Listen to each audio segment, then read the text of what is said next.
We was like, what? Man, you tripping. You ain't about to do that. We was like, holy shit. This might be the most insane Kobe Bryant story. NBA legends finally explain just how crazy Kobe was on the 2008 Redeem team. This dude right here is on a whole different level.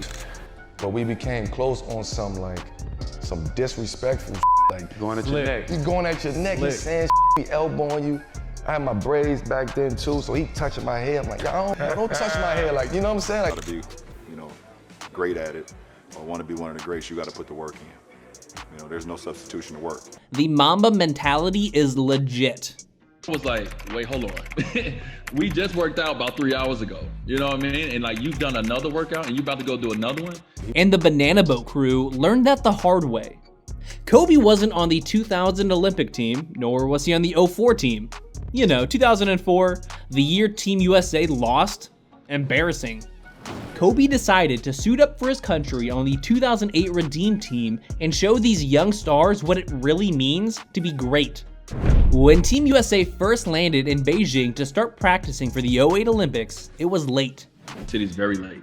And immediately we all go to the gym, All my guys, it's Melo, it's B, it's Bron, it's Kobe. Like, we all go to the gym, we all get our work in. It's real late. That night, Wade and his boys, LeBron, Bosh, and Melo, agreed to meet up for breakfast bright and early in the morning, only a few hours after their late night hoop sesh.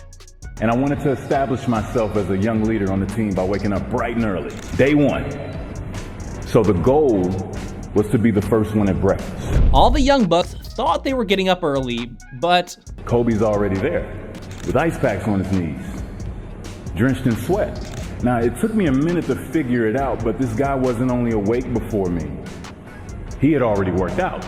Kobe had just finished a workout, and he was getting ready for another one. Remember, I was like, wait, hold on. We just worked out about 3 hours ago. You know what I mean? And like, you've done another workout and you about to go do another one? and it's not like he was well rested. Just played in the finals days earlier. Meanwhile, I'd been off for months and I was still exhausted. What he had done that morning was incomprehensible to me. This was 2008, the year of his first MVP, but also the year he fell short to the Celtics and his first chance for a title after Shaq. Bosh and the rest of the young superstars realized for the first time what the Mamba mentality really meant. But what about some NBA legends? Legends aren't defined by their successes. They're defined by how they bounce back from their failures. The 2008 Olympics was right after he and the Lakers got beat by the Celtics. The women's team saw just how much that Celtics loss meant to him. And they saw firsthand that his competitiveness doesn't stop at just basketball. They were in the players' lounge drinking wine. Sat down, poured himself a glass, and he saw this newspaper, and he saw a picture. It was something about the Lakers series. And it was a picture of Paul Pierce, his new arch enemy, holding the Finals MVP trophy above his head.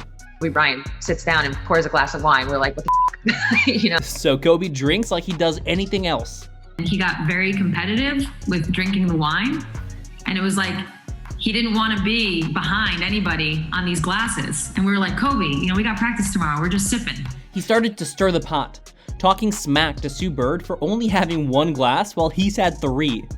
That's because I'm small. After that, he looked back down to the newspaper. He didn't say a word. He didn't say anything, but we saw him take the paper. He started cutting out the Paul Pierce picture. He stuck it in his pocket and said, motivation for next year, but dead ass serious. And we were like, okay.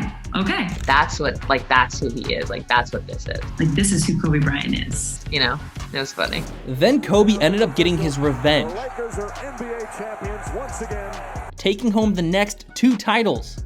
But he wasn't the only guy to come out of the Olympics a better NBA player.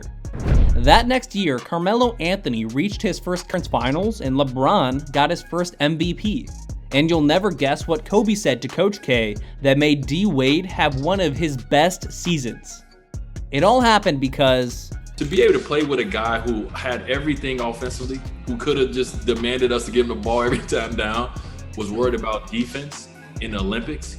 Come on, bro. What am I going to do? I'm going to follow suit. Yeah. Coach K immediately saw how much the defensive side of the ball meant to the superstar scorer. Kobe right away said, I'll play defense. And in the first practice, he never took a shot. That was the first time in his career that someone told Kobe to shoot more. But what's even crazier is the meeting he had with Coach K. All of a sudden, there's a knock on the door. It's 2 days early, and it's Kobe. He said, Coach, can I talk to you for a minute? And I said, certainly. So we went to a private room, and I said, what do you need? He said, I need to ask you a favor. And I said, yeah, what is it? And he said, I want to guard the best perimeter player on every team. He knew that meant guarding Manu Ginobili, who he was certain he would match up against at some point en route to a title. Of course, he eventually had to play a Lakers teammate too, but we'll get to that in a minute. Because what Dwayne Wade saw from Kobe blew his mind. All Kobe cared about was defense. When you get in a game and it's me and you on the floor, this is what I'm gonna do. I'm gonna pick up the defender 94 feet. I'm gonna harass him. I'm gonna turn him. I'm gonna turn him. I'm gonna turn him. And once I turn him, you do what you do. You come in. Like shoot at him, you know what I mean? Like to come and trap or to come and get a steal. Wade was a sixth man on the team, a guy who, just 2 years before, had willed the Heat to an 0-6 title. Wade was in his prime, but he wanted a gold medal so bad he was willing to come off the bench.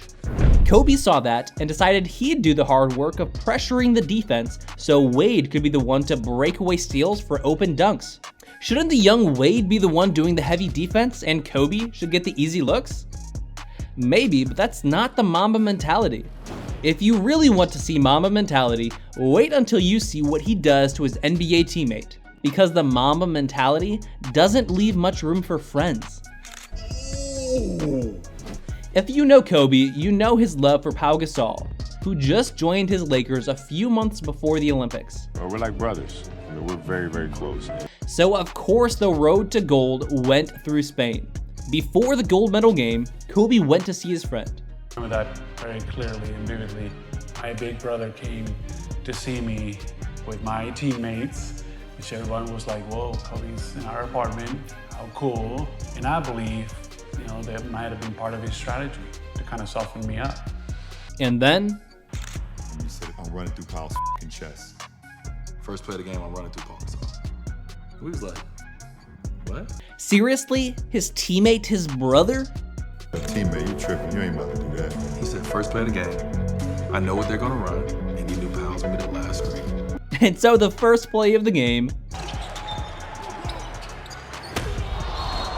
we was like, holy Pau thinks Kobe hit him to send a message. Not just to me, but to his teammates. Say, hey, this might be my brother. Play with him, we're close, but I don't care about anything else but winning. Kobe was willing to tick off his brother because he was playing for something bigger than ever before. It's a different feeling playing for your country. When you play in the NBA, you're playing for a particular city, a particular market. When you're playing for your country, those lines go away.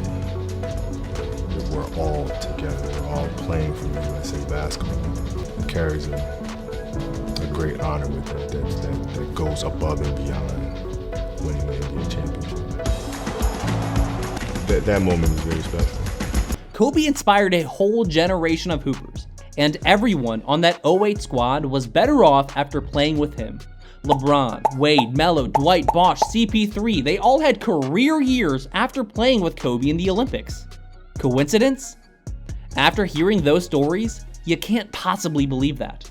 Let us know your favorite Kobe story in the comments, then watch how LeBron proved he is still the king, even at 40 years old. Listen to The Wrong Opinion, useless NBA trivia, and garbage rankings for more NBA content.